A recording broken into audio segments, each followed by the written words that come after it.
Good evening, everybody. It's good to see you all. I hope everybody is dry. It's been a little bit wet today in Pittsburgh. Hope everybody is happy and healthy as well. We're really thrilled to welcome Debby Applegate here and to spend some time talking about her book, Madam. Not every day that the synagogue can have a conversation about a madam, and when you're lucky, you're lucky. So here we are. Debbie's first book was about Henry Ward Beecher. So, what else are you going to follow up him with than this? It's a fascinating read. I've had fun reading it over the last couple of weeks. It tells a really interesting story about a particular chapter in American history and a chapter in Jewish history. There's a great overlap, in my mind anyway, of sort of the story of American growth and independence, and also the Jewish migration story and how the immigrants found their way in this country. So I'm looking forward to a fun conversation. I can't promise that it will always be G-rated. So just at the outset, we should say that. That being said, I'm not at all afraid of it, and I'm happy to host it. So with that, Debbie, let me welcome you to Temple Sinai in Pittsburgh and talk to us, teach us. Well, thank you so much for having me. Thank you for the warning. That's a very good thing to remember. I won't even notice if you click off or turn your sound off. It's fine, because it does get. I will say, I have now gotten to speak at many beautiful Jewish community centers and many gorgeous synagogues. So I will start with an apology, because it is not the usual fodder, I'm sure, for your book tours or your book guests. As Rabbi Feldman said, my first book was very different. It was about a guy named Henry Ward Beecher. He was a Protestant minister, a Calvinist, one of the last Calvinists, and it covered a lot of the things you should never really discuss in polite company, as they used to say. I don't even know if we have polite company anymore. That is to say, sex, politics, and religion. This new book was much larger leap than I thought, from ministers to madams, from unrepentant saints, from unrepentant sinners out of leaving the would-be saints behind. With Polly Adler, we really are entering the dark underbelly of American history, while also telling a big story about America as it developed in the 20th century. Now, this is not how Polly herself would tell it. Polly preferred to cast herself as a modern Horatio Alger hero. As she wrote later on in her life, a cynical person might say my life has been a typical American success story. From my arrival at Ellis Island, up the ladder, rung by rung, $5 a week, $10 a week, $100 a week, a mink coat, a better address, from a neighborhood trade to an international clientele. From a nobody to a legend. Now, obviously, a very self-flattering portrait, but on the other hand, there's a lot of truth to it. Polly's speakeasy with a harem, as she liked to call it, was more than an oasis of illicit sex. Her Manhattan brothels were also impromptu salons of a sort, where the lowbrow and the highbrow happily mingled. As she put it, from the parlor of my house, I had a backstage three-way view. I could look into the underworld, the half-world, and the high. For about 25 years, everyone who was anyone seemed to come to Polly's house. Slumming intellectuals, Broadway bohemians, journalists of every stripe were amused by her blunt realism, her witty wisecracks. Many in the underground gay community, both male and female. This is at a time when New York is becoming this place of freedom for people who are different. They found her parlor a retreat where they could relax and enjoy themselves and be themselves. Executives in the new field of radio and motion pictures and advertising employed Polly's girls to woo their clients. Wall Street traders, who I'm sure you will not be surprised to discover were among her best clients, passed along stock tips to the girls on their way to the bedroom. Racketeers used her place as a headquarters where they could confer with politicians and judges away from prying eyes. Entertainers knew that they had hit the big time when they could afford a night with one of Polly's girls. Crooked cops all made her place their home away from home, which was, as you can imagine, a decidedly mixed blessing. And everyone, from Park Avenue aristocrats to Lower East Side gangsters, appreciated her ironclad discretion. Now, if you had met Polly Adler on the sidewalk, you would never have taken her for a fallen woman. She was tiny, uh, barely 5 foot tall in her tallest shoes, like a lot of the immigrants of that era, like many perhaps of your grandparents. She was, as one journalist said, she was very homey. One would have had placed her, however mistakenly, as the ubiquitous mama in a family run delicatessen. She had a little Cupid doll face. Her jewelry was a tad showy. And she had a well known weakness for mink coats, but no more so than any ambitious Manhattan gold digger. In fact, Polly had been raised to be a good Jewish girl, as she put it, and to the end of her life, that is essentially how she saw herself. Pearl, as her parents called her, was born in 1900, more or less. She was never quite sure exactly when she was born. She was born in a small shtetl, a small town in the Pale of Russia, in what is now Belarus. If you have ever read any of the stories of Shalom Aleichem or seen Fiddler on the Roof, you will recognize her as one of those types of girls, Tevye's daughter type of girl. She is unusually clever and self-possessed, very confident and smart, very smart, and eager to shake off the confines of village life, to get an education, to see the world, to make something of herself. To use an older sense of the Yiddish word mensch, you might have said she aspired to be a mensch, a person of substance and respect, a somebody with a capital S. Now, her family supported her ambitions, which was pretty rare for a girl this time in Russia.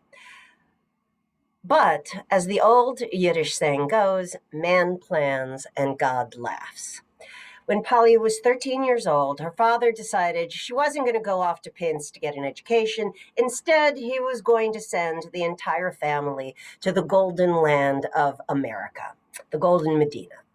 But resettling such a large family required a lot more cash than he had on hand, so he decided, as Polly put it, to send the family in installments. And as she, as the oldest child, would be the first to go. Now, this is a book that researching this book, there were many shocking things that I found, but this was one of the first shocks. The idea of sending a 13-year-old girl across the country, forget the country, across Europe and then across the ocean, all by herself to a country where she did not speak the language and did not really know anyone seems shocking to me. And in fact, it was not that common except for two groups. One is the Irish, because they had so many people on this tiny little island that young people, both male and female, left as soon as they could go out to work. But the Jews were the other. And one of the reasons is, we were just talking about this with the rabbi beforehand, is because there is the tradition, as you probably know, that men are supposed to study the Torah. That is the highest good that they could pursue. So, as the old phrase goes, men are learners and women are earners. Or, in a more vulgar phrase, a man stuffed with a man stuffed with learning is worth far more than a girl stuffed with banknotes. The effect was that in the tradition, you might know the word the balabusta. The balabusta figure is the Jewish woman who could make a home, make a beautiful Sabbath, milk the cows, get the chickens out in the morning, and also go to the marketplace and deal with all the people and things that the world required. So they often knew more languages than their husbands. They often could do math and keep books in a way that most men couldn't. So it was not uncommon to send the girls out because, in fact, they were more worldly and able to take on the world than many boys. So, as the oldest child, Polly's the first to go, and she lands on at Ellis Island in 1913, December of 1913. And she is sent to stay with friends of her father in Springfield, Massachusetts. Not family members, not people she knew, landsmen, as the Yiddish phrase is. And then tragedy strikes. Before her parents could immigrate, World War I breaks out. It cuts off all travel from Russia. It leaves Polly stranded there among strangers. She is forced to quit school and take a job in one of the many paper factories in Springfield. She's making $3 a week, working 6.5 days a week, 9 hours a day. She is miserable and poor and lonely. So at the age of 15, she decides to try her luck in Brooklyn, New York, where she has some cousins. Now, this is her next major turning point. She adores Brooklyn. She doesn't have much money. She still doesn't have an education and not much home life. But what she has is freedom. And she throws herself into all the freedoms that a teenage girl without much supervision could ask for. She adores the Brooklyn ragtime dance halls. She loves the thrills of Coney Island and promenading up and down Pitkin Avenue with her girlfriends. She didn't know it then, but this would be the great turning point of her life. Now, there is a wise guy question that every woman in the sex trades have been asked. And frankly, many women in general, maybe many of you have been asked this question at least once. And it's usually asked with a tiny little bit of a leer, as if it's kind of funnier than it is. But of course, that question is, what is a nice girl like you doing in a place like this? Polly hated that question.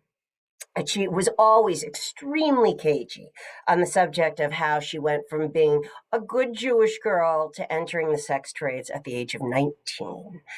She did give some hints, however. There were traumas along the way. When she was 17, she was raped by her boss at the garment factory where she worked. She got pregnant, and when he refused to marry her, she was forced to have an illegal abortion, which was extremely common at that time. He fires her. She ends up being kicked out of her house by her cousins. Nonetheless, I think it is still hard for those of us who have not experienced this sort of poverty, this sort of loneliness and hopelessness, this kind of powerlessness, to understand the choices she made. And yet, like so many young women in her position, that was the choice she made. It started to seem to Polly that selling sex was going to be the answer to all her problems. It would bring her friends and cash and pretty clothes and independence.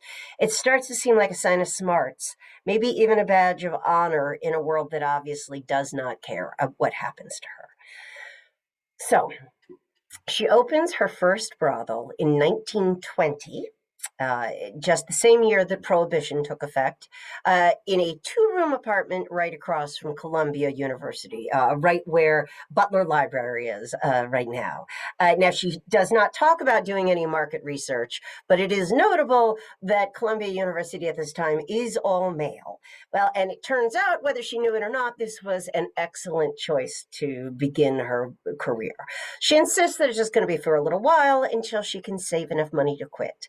And in fact, it all works out beautifully. Within 2 years, she has enough money to get rid of the brothel and open a small dress shop on West 93rd and Broadway. It was really common occupation for Jewish women to open a small store. However, she quickly discovers that legitimate business is not really all it's cracked up to be. Quite frankly, she had become addicted to the high profit margins that prostitution offered. At this time, the average white man made about $3,000 a year. If you were a white woman who worked outside of the house, you probably made about half of that. Within 2 years of entering the sex trades, Polly is making $60,000 a year, which is about the equivalent of 100 grand. Excuse me, a million. Sorry, not 100 grand. $1 million. $1 million right now. So imagine being 23 years old. You just have an 8th grade education. You got nothing else in the world, and you're making $1 million a year. I think it makes sometimes some of those choices seem a little more understandable. And even more important, she had control over her own circumstances. So in 1923, she after 2 years, gets rid of the shop and goes back into the flesh trade. So here's another fateful turn. Polly is taken up by a notorious gambler and a political fixer, a guy known as Arnold Rothstein. If you watched Boardwalk Empire, he is a big character in Boardwalk Empire. If you are a sports fan, you might know him as the gambler who is accused of fixing the 1919 Black Sox World Series, which still is one of baseball's biggest scandals. If you are a musical theater fan, you might know that Rothstein's secret floating crap games inspired the Broadway musical Guys and Dolls. So Rothstein introduces her to all of the upcoming bootleggers. He is essentially, if the Jews use the phrase godfather, they would say he was the godfather of the underworld, not just the Jewish underworld, every part of the underworld. So he introduces Polly to all the rising big shots of the era, people like Meyer Lansky and Bugsy Siegel, Lucky Luciano, Al Capone, Legs Diamond. Soon, Polly's house has become the favorite hotspot of all the big time bookies and bootleggers who are eager to spend their ill gotten gains. Now, all of this makes Polly more ambitious. As she put it, I had always told my girls, if you have to be a prostitute, be a good one. Well, the same applied to me. If I had to be a madam, then I would be a good one. In fact, she says, I was determined to be the best goddamn madam in all America. So she starts out on this ambition. She can't advertise like a legitimate business, of course, and there's no internet. So she has to figure out some kind of alternative forms of publicity. Her most common approach was to gather on hot nights on Friday nights, Saturday nights. She would get all her prettiest girls together into a posse and dress them up like debutantes and take them out to the nightclubs and the speakeasies that are popping up all over New York. And they would go from speakeasy to speakeasy, nightclub to nightclub, and men would literally come up to their tables and start introducing themselves to her, or follow them from place to place, or follow them back to the brothel. If you see the book, Madam, you can see her business card. It is just she can't put her name on it and her real phone number, so it's just a little parrot for Polly, and the number of an old-fashioned answering service. Some of you may be old enough to remember. You would call the answering service, and then the answering service would direct you to the right number or the right apartment. The other thing she starts to do is she begins to cultivate members of the press. Big journalists and gossip columnists like Walter Winchell, who probably most of you are not quite old enough to remember, but was for much of the 20th century the most read writer in American newspapers. Walter Winchell becomes one of her biggest customers and one of her closest friends for a long, long time. Now, they don't put her name in print, that's the whole point, but they spread her name through word of mouth. And all of this works. She becomes a little like the Forrest Gump of the 1920s. She turns up in all kinds of cultural hotspots. She becomes deeply involved in the world of show business and Tin Pan Alley. She counts luminaries like Duke Ellington, Milton Berle, George Gershwin, Desi Arnaz, John Garfield, Fats Waller, hundreds of producers and directors and musicians and of all kinds as close friends and customers. She entertains many of the great athletes. There we are. Yes, there. If you look at the rabbi, there you are. That's the card. That's the little parrot there. If you ever find one of those on eBay, snatch it up. That is a real collector's edition. They were not saved in most people's scrapbooks, as you can imagine. She becomes a big hostess for the athletes in this golden era of sports. She becomes a big hostess in the Yankee Stadium and Madison Square crowds. She caters to people like Jack Dempsey, the great boxer, and Joe DiMaggio, just to show what a balabusta she was. When Joe DiMaggio's friends said that they brought him there for the first time, and he had a good time, except that he complained because his knees kept slipping on her silk sheets. What did she do? Of course, like a good balabusta, she went out and got cotton ones for Joltin' Joe. I'll say this. My husband hates this. He is a huge Red Sox fan. This is his least favorite Polly Adler anecdote.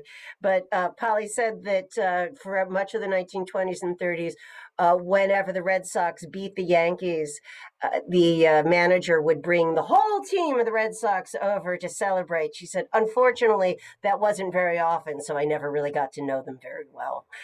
Uh, Things have changed. Times have changed. Her father becomes the hot after hours clubhouse for, excuse me, the writers and actors and the critics and playwrights who gather around the Algonquin Round Table, the famous culture, what we would now call cultural influencers, people like Dorothy Parker, Robert Benchley, George S. Kaufman. Their stamp of approval brings in the big money men of Madison Avenue, Park Avenue, Wall Street. Soon she is counting real American aristocrats like Jock Whitney, Winthrop Rockefeller, and the Vanderbilt boys, as they always called them, as her friends and customers. But the real bread and butter of her business was conventions and business meetings. As anyone who is in business probably knows. This was at a time when Midtown Manhattan was the center of the business world. In fact, really across the world, the most prosperous and industrial city in the entire Western world.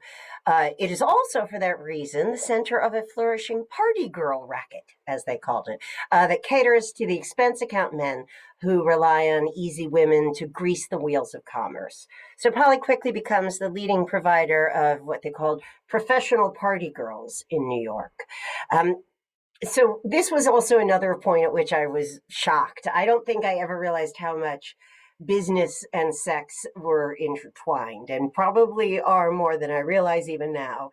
But it's quite clear from all accounts that if you were a guy, if you were a salesman or an account executive, you were expected to have a little black book that had the names of what they and phone numbers of what they used to call good sports. That was always the phrase that they used. What they really meant was, I think, amateur nymphomaniacs, women you could just call at the last minute and would show up for a party and entertain the boys.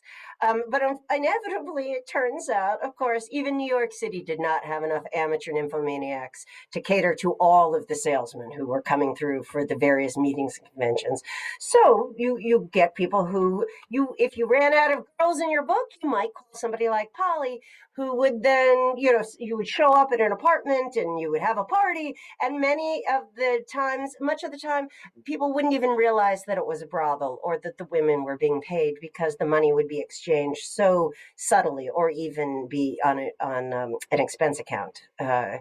So this, as I said, was very shocking to me. So I spent a lot of time trying to think about, well, is this still something that happens nowadays? You can imagine my dinner table conversation at dinner parties, like, hey, do you and your friends ever go to, have meetings and go to brothels? Which it turns out nobody ever said yes. But I think the equivalent might be to go to strip clubs, which are still very common, where you might go to bond, I guess. The psychologists call this the power of shared transgression. That is, rebelling against the rules, indulging in forbidden delights together, getting away with it together. It creates a kind of instant camaraderie, kind of a feeling of secret power. As one auto industry salesman of the time explained bluntly, you get a bunch of guys together in a room who don't know each other, you get drunk, you look at naked women together, and the next day you're great friends. Sometimes, of course, that bond could be laced with something more sinister, as one CEO explained, and these are his words, not mine. The point is that I know the buyer has spent the night with a prostitute that I have provided. In most cases, the buyers are married with families, so it gives me a slight edge. I won't call it exactly blackmail, but a subconscious edge over the buyer. It's a weapon that I hold. So, Arnold Rothstein also introduces Polly to an army of crooked police and politicians. She becomes known for her generous bribes to the Vice Squad, her famous $100 handshakes, where she would fold up a $100 bill, put it in her, put a set of them in her hands, and go around shaking hands with all the cops when they arrive to bust her, until they decide, you know what, we'll go we'll go raid somebody else who's not smart enough to have a stack of $100 bills for us. She also becomes famous for her wild parties, where gangsters and entertainers and men of industry mingle with politicians and judges outside of where the public could see. New York's famous Playboy mayor of the 1920s, Jimmy Walker, was one of her most valued customers. One critic summed up the charges against Polly this way: she provided a liaison between the underworld, politics, the professions, big business, and desirable women. Judges' tips were bartered in her plush parlor. Racketeers and labor bosses formulated deals away from prying eyes. Police officers were broken or made, and candidates for public office gained or lost party support as a result of conferences held at Polly's place. So here I'm going to stop, and I'm going to warn you that in a story full of many shocking things, this is the thing that I consider, we're at the point that I consider to be the most controversial in the story. So over the years, Polly comes to count some of the most powerful men in America among her customers, precisely because she was good at keeping their secrets. But near the end of her life, when her health is already beginning to suffer and her mind has been dwelling on the past, she made a shocking confession to a young friend who I interviewed many decades later when he was in his 80s. Now, according to this friend, Polly confessed that Franklin Delano Roosevelt had been one of her clients around the time that he was running for governor of New York. She didn't explain much about it, except to say, and this is a quote, that she was being taken care of for the rest of her life by the contributions of Democrats. Take that for what you will. Now, I'd never heard, I'd heard all kinds of rumors. I knew that politicians were some of her biggest and most important clients. They are the ones who, of course, had kept her safe all this time. But I had never heard even a whisper of anything relating to Roosevelt. President Roosevelt, I mean, he's like, this, even if you're not a Democrat, it's like St. Roosevelt, one of the most popular presidents in American history. So this was a big shock to me. And I spent many hours, I spent months, frankly, looking into this claim. And I will say up front that I could never confirm it definitively. However, there were many, many circumstantial connections between Polly and FDR. Just to take only the one that I found most surprising, it is well known that Roosevelt loved an old-fashioned all-male stag party. With all the trimmings, the bawdy songs, the cigars, the gambling, the girls, you name it. And in fact, not only did he throw one for his birthday for himself every year, he threw a stag party for his birthday every year that he was in the White House. And despite his illness, Roosevelt was, and again, I'm going to apologize, Roosevelt was apparently capable of enjoying sex, even, we now know, with women who were not his wife. The eminently respectable newspaper publisher Dorothy Schiff recounted a conversation with Roosevelt's doctors about whether, and this is how she put it, about whether, quote, the president was still potent. Now, obviously, this is before modern HIPAA laws, because the doctor says, "Oh, yes," says the doctor. "Don't forget, only his legs are paralyzed." How does she do it? She asked, somewhat naively. Well, the doctor says, the French way. Now, I'm going to pause and apologize again. At least we are not actually in a synagogue when I am saying this. But for those of you who have not kept up with Jazz Age sex slang, the French way was a technique that was brought back by the boys coming back from World War I, that they learned in the brothels and streets of Paris and other places. It is, please pardon me, oral sex or fellatio, something that was rarely practiced among women who were not prostitutes in those days. So I'm going to pause again and say this sordid story is a very good reminder that, as Polly would be the first to say, being a madam is not a glamorous career. No matter how much money or or power or celebrity is involved, commercial sex prostitution is a physically and mentally demanding business. Alcoholism, drug addiction, physical abuse, sexually transmitted diseases, suicide are all common occupational hazards. And for 25 years, Polly was always looking over her shoulders for cops and undercover investigators and blackmailers and sociopathic customers. When she thought of all the bribes she paid to double-crossing cops, all the beatings she took from those coked-up gangsters, and perhaps worse, the hypocrisy of her so-called respectable clients, sometimes it made her blood boil. But that was the secret to her success, her ability to take it on the chin and get up without squawking, with a smile on her face. To an outsider, as she once quipped, "It might seem that I have gotten Polly Adler confused with Pollyanna.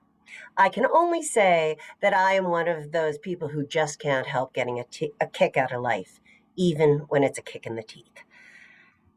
So this Pollyanna attitude is put to the test in the 1930s when the economic crash comes, Wall Street goes belly up, the Depression sets in, and all of a sudden the national mood changes. Suddenly all of those crooked politicians and all those mobsters don't seem so harmless. Polly's underworld power brokers are now being targeted by powerful federal and state investigations. Whether or not Governor Roosevelt was a client of Polly's, she was very much on his radar when he was preparing to run for president in 1932. So now Polly's hard-won notoriety is a liability. She gets swept up in all of these investigations. By 1931, the newspapers are calling her the female Al Capone, which is a little bit of an exaggeration, I think, and the first lady of the underworld, which I think is probably just about right. When the pressure grows too hot, she goes on the lam first to New Jersey. That's too hot. Then she goes to Pittsburgh, actually, where she had a lot of pals who she felt were safe. But then when that gets too hot, she goes to Miami and finally to Havana. And in fact, Polly is wily enough to come through this crisis relatively unscathed, unlike many of her political friends. And to her surprise, when the storm finally passes, she discovers that her new tabloid celebrity has only boosted her reputation among the sophisticates of cafe society. She was powerful enough to escape prison until 1935, when she gets swept up in the hunt for the Jewish gangster Dutch Schultz, who has been using her apartments as a hideout. Her trial, she's arrested. Her trial in the spring of 1935 causes yet another media frenzy.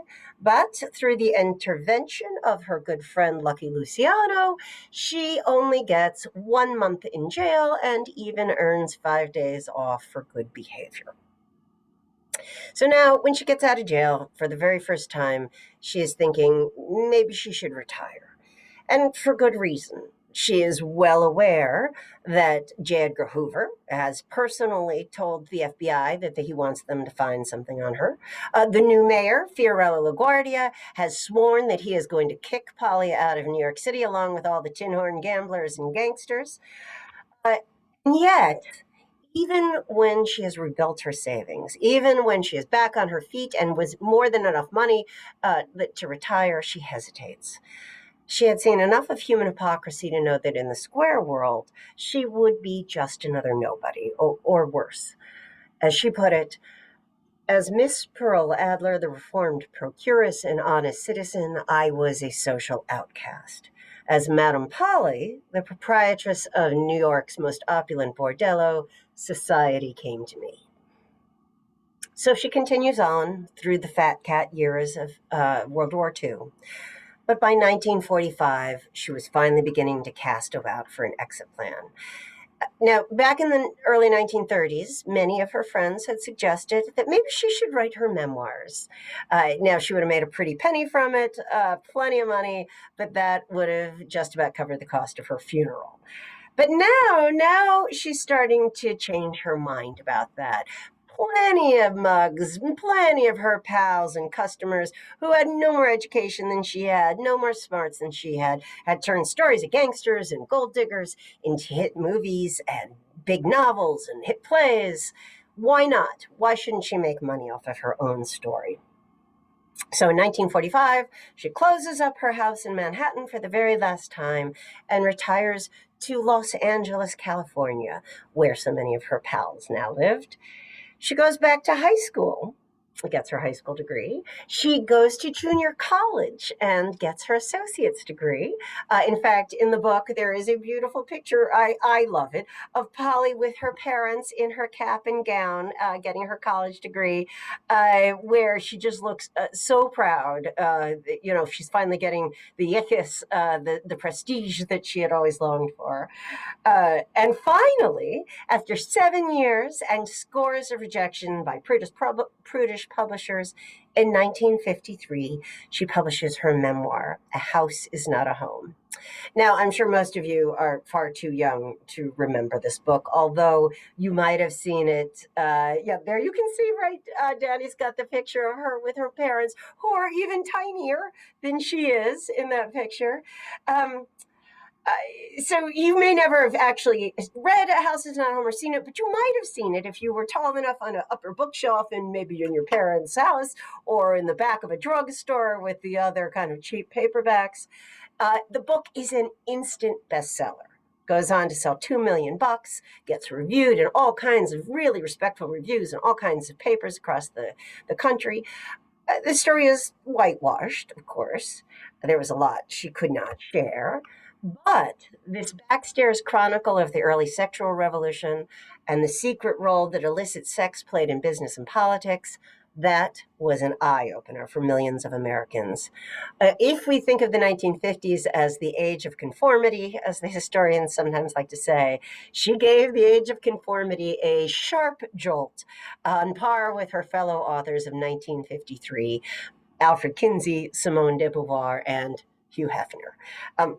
Actually, as it happens, she became good friends with Dr. Kinsey, and she approved and read and approved heartily of both the Kinsey Report on Female Sexuality and Simone de Beauvoir's The Second Sex.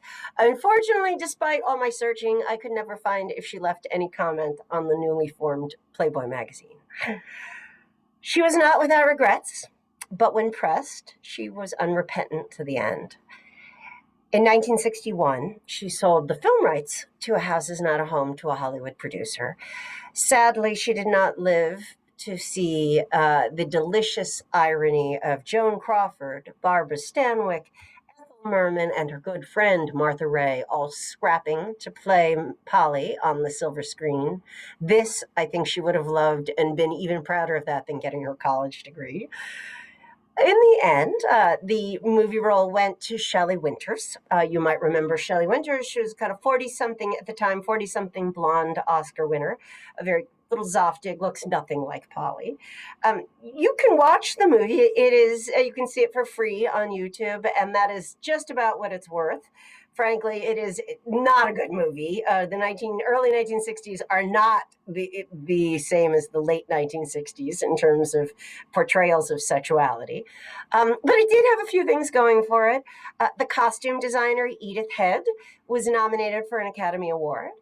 The title song, by the late Burt Bacharach, became a top 100 hit for Dionne Warwick. And the late lamented actress Raquel Welch made her film debut as one of Polly's stable of girls.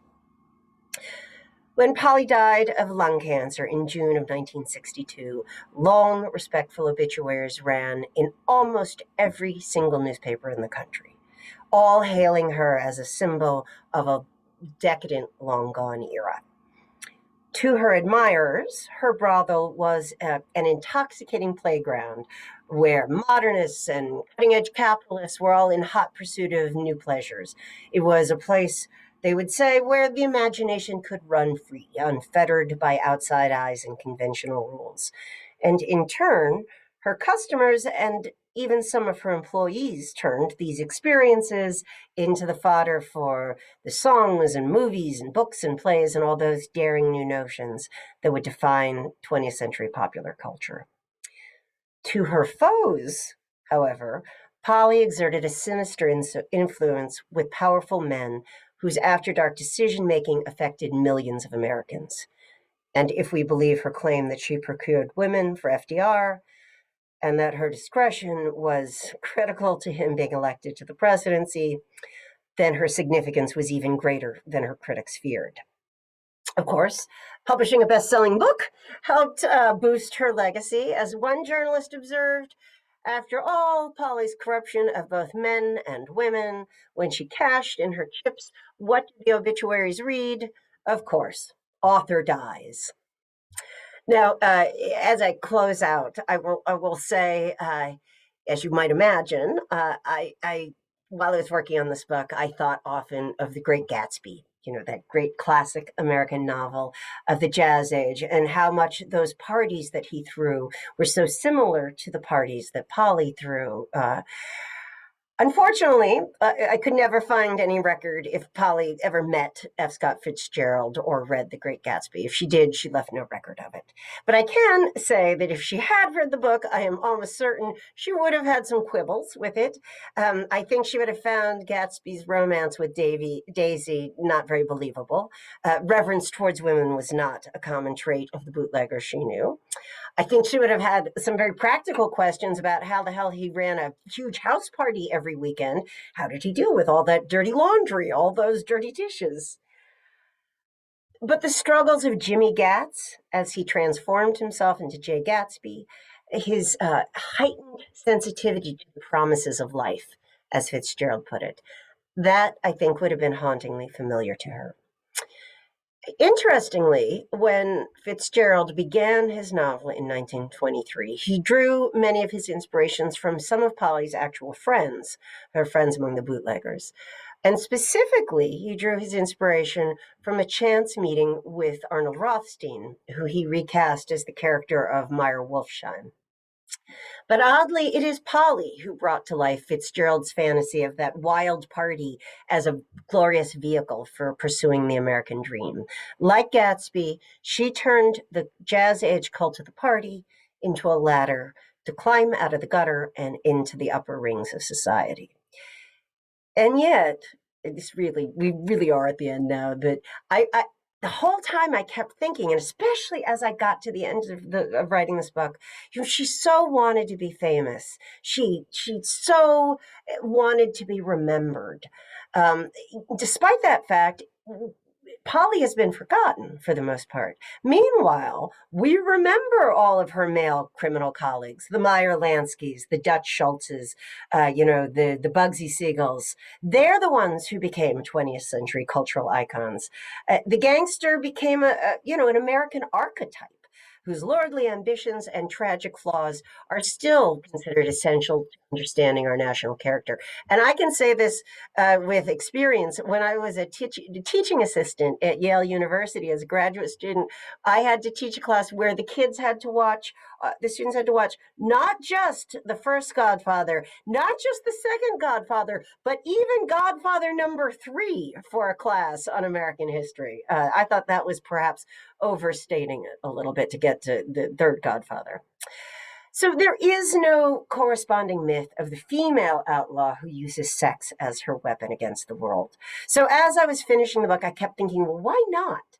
It's not because her lives, the lives of people like Polly, are not interesting. It's not because we don't know a lot about them. One scholar estimates that we have at least 1 billion pages that have been published about prostitutes in all their angles. So I finally came to the conclusion that it's because Polly's version of the story exposes the dark reality behind all of these gauzy dreams. In particular, she reveals how often the freewheeling flappers and those cafe society glamour girls were really sad young women who were being paid to provide somebody else's pleasure. Sex workers in general, Polly Adler in particular, are dealers in illusion. The illusion of intimate connection between strangers, of desires without limits or consequences, of spontaneous ecstasy on command, or whatever else the human id can dream up and pay for. Polly's mastery of this mysterious art was the source of her significance, and it contributed in no small part to the glorious legends of the Jazz Age. But as we all know, Americans have little appetite for examining the dreary mechanics behind the spectacle of our dreams. And for that reason, Polly hid far more of her story than she ever shared, I think, even from herself.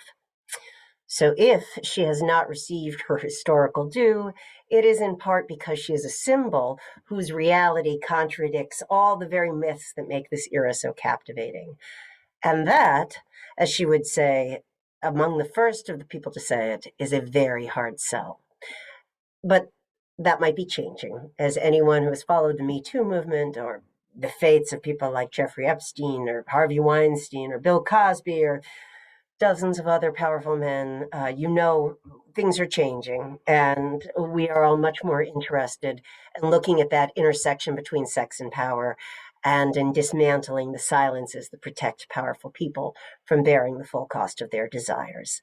If I might end on a slightly schmaltzy note, to quote Norma Desmond in Sunset Boulevard, maybe now Polly is finally ready for her close-up. Thank you so much for letting me talk so long about Polly. Thank you for the clapping. I know I've spent most of the hour, but we've got time for questions. I think if anyone has any questions, maybe I don't know how you want to run it, Danny or Dan. Bye. Mr. Barkley, I see a hand up. You need to unmute yourself, though. I have three questions that are all somewhat related, if I can remember them all. Did Polly intentionally, unintentionally, did she have any Jewish girls working for her? Or was that like something she never, that was like not done? And my other question, and I can't remember the third question, my other question was the people that she had working for her, beyond being illusionists and sexperts and stuff, it must have been really interesting for how she trained them, not in sex, but in how to work with the clientele that she had. And then the third question was she ever, did she ever participate in the trade herself? All three great interrelated questions. I would say, to answer the first question, did she have Jewish girls working for her? She had everyone. I mean, every stripe of girl that you can imagine. I was saying, but however, there is an interesting intersection of Jewish culture and prostitution.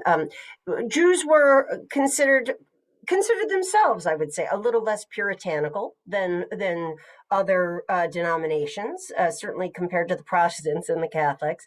So there were plenty of Jewish men who owned brothels, who they didn't necessarily run them, but it was a real estate way. It was a way to fill up an empty building or to get, to sweat the real estate. You always knew women of the evening would pay top dollar and would be good tenants for the most part. So there was a tolerance for it. However, Jewish women did not make up an unusual number of prostitutes. There were about 20% of the population of New York were Jewish, generally. Jewish prostitutes made up about 20% of the population of prostitutes. Jewish women, however, made up 50% of all madams. And I think that is a sign, as I was saying, it is the tradition of the Balabusta. It turns out that being a Balabusta is great training for running a high-end brothel. Because as Polly always said, you want to have the most homey, elegant, warm, friendly atmosphere. She always had top-shelf booze. She had a cook around the clock. She always had pot roast and chicken soup. And she made a great, quite well known for her chopped liver. So she always had a warm and homey atmosphere where you could stop by. She made more money off of people just stopping by for a drink and a snack often than she did from her bedrooms. And she was a hard-headed, serious businesswoman. So that's sort of where I see the intersection between Jewish life and that there were just so many women who were like, this is the best way I can make a real fortune, and to hell with it, I'm going to go for it. Slightly different than other groups. As for Polly herself, I think it's almost inevitable that she, of course, worked as a prostitute at least a little bit. However, it is very common, not just for Polly, who wanted to basically fudge that question. Basically, her response when asked about it was, "Oh, I was never pretty enough to be a hustler. I had to be a madam." Well, the fact of the matter is, prostitution is no different than any other business. You don't go from never having worked in the industry to being the big boss. You have to have at least some experience, and she did. And I think she was just very smart, and so she was clearly. She was backed right away by somebody who could see she was smart and said, "Hey, why don't I set you up?" And that's how she began. So I think it's inevitable. She never admitted it, however. As for the training, she does discuss this a fair amount in her memoir. I mean, as much as she can, and she was quite clear. No, it's not just hygiene and the physical aspects, the sexpert quality, as you so nicely said, but you had to learn subtle qualities of salesmanship, how to upsell somebody so that they want to stay longer and spend more money, or they're going to tip more, or they're going to come back. There was a real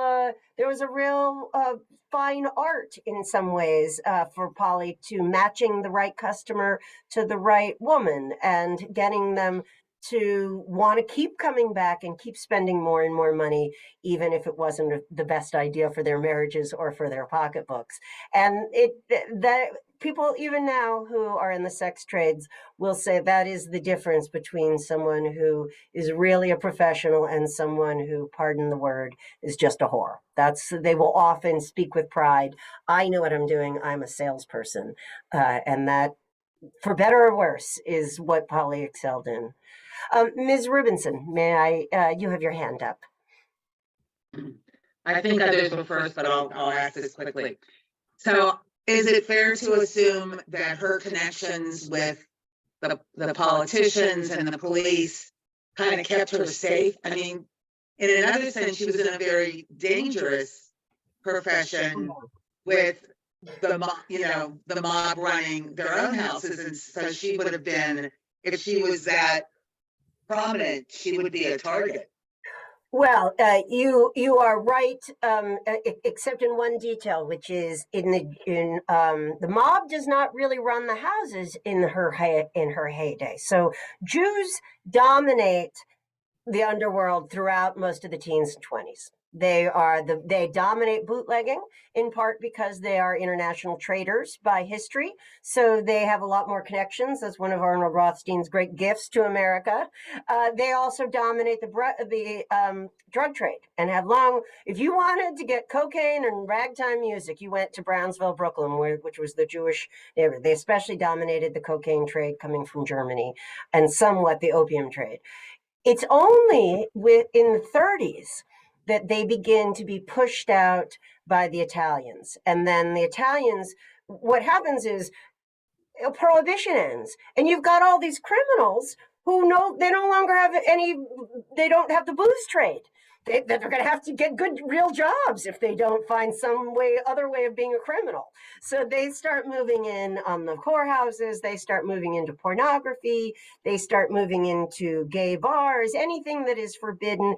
And they basically take over the drug trade from the Jews. And in fact, there are accounts that historians have found, oral histories of addicts who complain. Listen, did I like the Jewish drug dealers? Well, they're still drug dealers, but they were fair. They were reasonable. You got a good price for what you wanted. The Italians, they're no good. And so she definitely, I think that's one of the reasons she decides to get out of the business, is the mob has kind of taken over, and now she's having to kick up to them more. However, the mob, she had two big protectors, the cops and the politicians and the mob. She was known and this is not an exaggeration, as the only female member of the board of the National Crime Syndicate. Now, that might be a little exaggerated in that nobody was asking her who should be killed, or, but she knew everybody across the country, the Purple Gang, the Michigan people, she knew everybody who was anybody. And she had a lot of background, a lot of good instincts, a lot of all those things you have to survive that long. So they protected her in a way that when the cops couldn't protect her, they would protect her. And the politicians, of course, well, you got to have the politicians on your side. She estimated that she paid at least half of her income over the course of her career to cops and politicians. And that was, she made millions and millions of dollars, even in their money. So, yes, you put your finger right on a big problem. But she could have been blackmailing people, really, when you think about it. I mean, and a lot more money doing that. Yeah. That is the shock. That here's the thing about the double standard. You want to walk around and be like, oh, I get to do whatever I want, but I also get the facade of respectability. You are setting yourself up for blackmail. And in fact, that was another big shockaroo to me. That period, the early 20th century, blackmail is this huge underground industry that is not discussed because it's very shameful. And people, even now, if people are conned or blackmailed, they don't like to admit it. They don't like to report it to the FBI or to the police.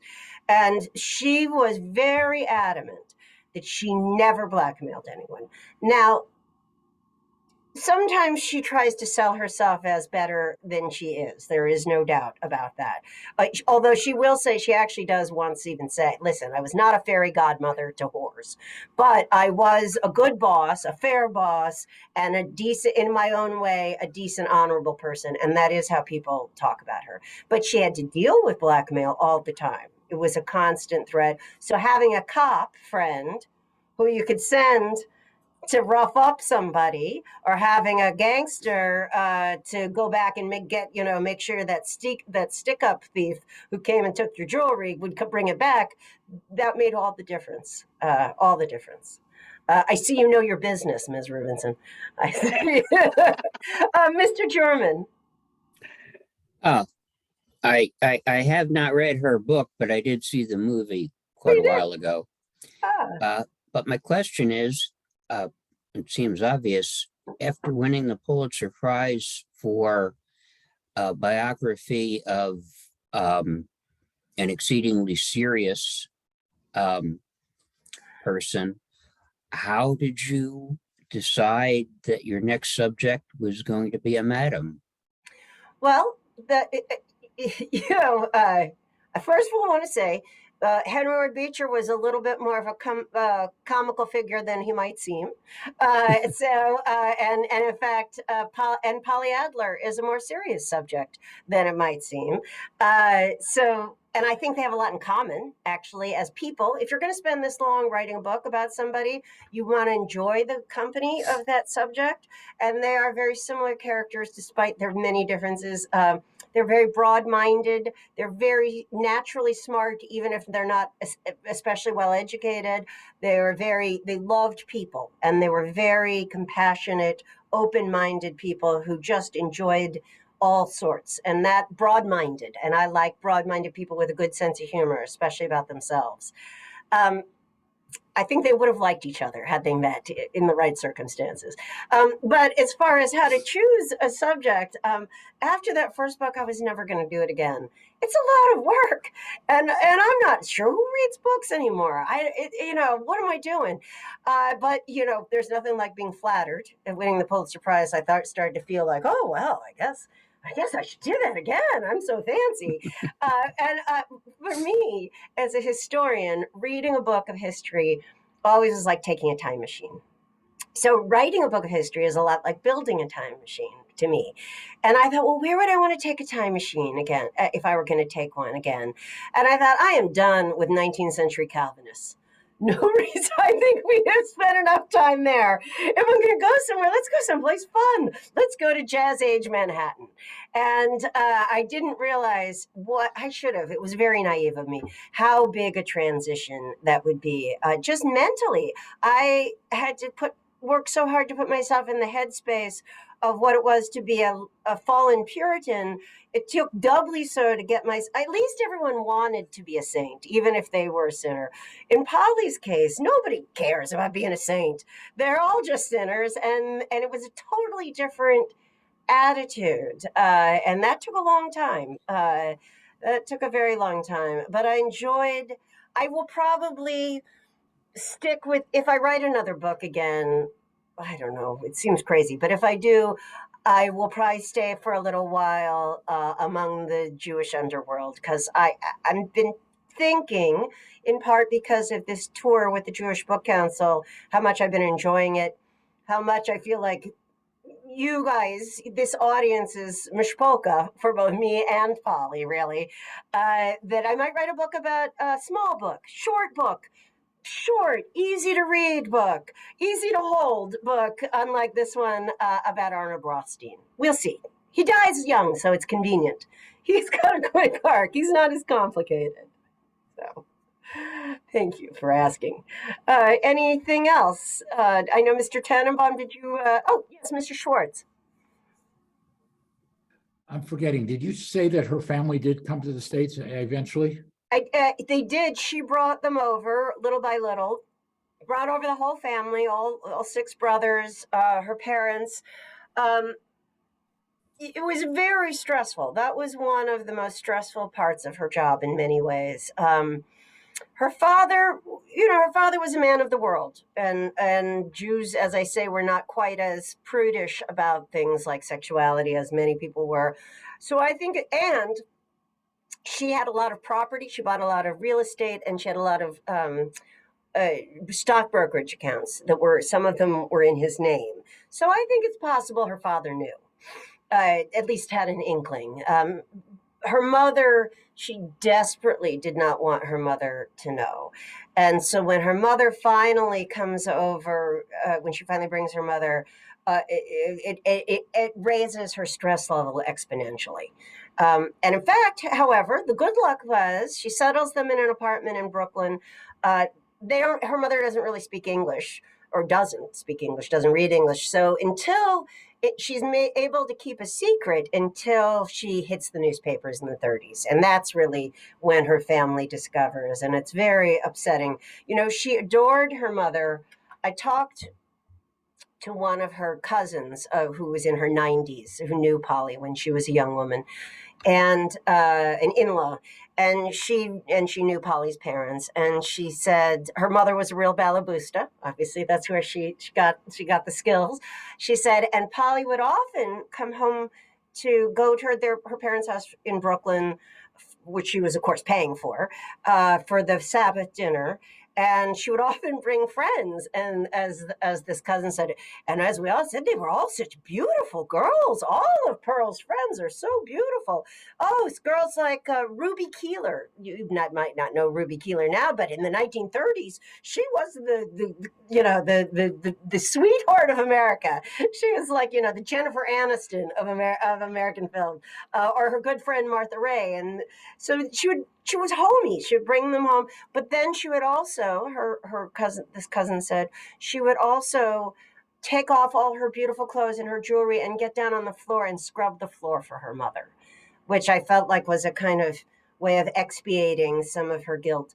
And that story that I mentioned about the fellow who, her young friend, who was told that FDR was one of her customers out of the blue. He said she never mentioned it again, had never come up before. And I said, well, how did that come up? Out of the blue? He says, well, they were driving one day. He was driving her somewhere. And Polly, this was in the mid 50s. She had or early 50s. She had just had her manuscript, her memoirs, rejected by every publisher in New York. Every one of them saying, oh, it's going to be a big book, but we can't have your name on our publishing list. And she was obviously brooding a lot. She said she was in a mood, a blue mood. So they were driving, and she said out of the blue to this young man, "Would you introduce me to your mother?" And he says, "Well, sure, of course. Why wouldn't I introduce you to my mother?" And she pauses and she says, "Well, isn't that interesting? Because my mother won't have me at the Seder table, won't have me at the holiday table. She'll take my money, but she won't have me at the holiday table. Isn't that interesting?" And then he said she paused again, and you could just see like the brooding, the feeling of the feelings welling up in her. Didn't say a word, and then all of a sudden she said, I knew Franklin Delano Roosevelt." And I said, "Well, how did she say it? Like in what manner?" And he said she was very matter of fact. He said it was almost like she was saying, "I cannot believe it that in my own family, I am still a pariah, but I knew some of the most important men in the world. And they knew me, and yet somehow they get to be respectable, important people, and I am still stigmatized even in my own home." And so her family, it was very sensitive. In fact, the last thing I'll say about that, because I could go on, she liked some of her brothers she was close to. One of her brothers, who she also, of course, helped with financially, he was deeply ashamed of her business. Sadly, he was the last family member alive, the last brother alive. And so he ended up with not just all the money that she had made, but he also ended up with trunks and trunks of keepsakes that she had kept because she wanted to be remembered. She had scrapbooks and picture albums and books signed by all her friends and programs and letters, you name it. She even had saved her first pair of dancing shoes that she got when she was 15, and the t-shirt, the little shirt, the little undershirt that she had worn on the boat when she came to Ellis Island. And he threw most of it away because he was ashamed of her.